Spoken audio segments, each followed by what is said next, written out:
ভাই বাচ্চাদের একদম নতুন আরটি মডেল নিয়ে আসছে কিউডি, ঠিক আছে।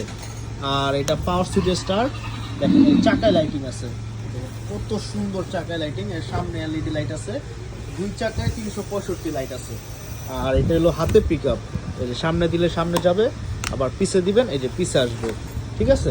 আর কালারটা সম্পূর্ণ আপনার ডোকো পেইন্টিং কালার, উঁচা নিচা মাটি এটা সব রাস্তায় চলবে। আর এই চাকাটা কোনো দিন ফাটবে না, নষ্ট হবে না, ঠিক আছে। আর সিট হলো সম্পূর্ণ লেদার সিট, দুই বাচ্চা ইজিলি বসতে পারবে। পিসের মডেল নাম্বারটাও দেখেন, পিসের লাইটিংও দিয়ে দিচ্ছে, মডেল হলো কিউডি 1900, ঠিক আছে। আর এটা চালাতে পারবে আপনার 2-3 বছর থেকে শুরু করে আপনার 8-9 বছর 10 বছর পর্যন্ত ইউজ করতে পারবে। আর লোড নিবে এটা 170 কেজি, এভারেজ নিবে 70-75 কেজি, ঠিক আছে। আর সাপোর্টিং চাকা খুলে রাখতে পারবেন, দেখেন। আর এটার মধ্যে আপনার গান আছে, হরেন আছে, সব কিছু আছে, ইউএসবি আছে, আপনার নিজেদের মতো গান শুনতে পারবেন, ঠিক আছে। এই দেখেন চাকা লাইটিং আছে, হরেনও আছে, কত সুন্দর একটা কালার। আর এটার মধ্যে ব্লু কালারও হবে।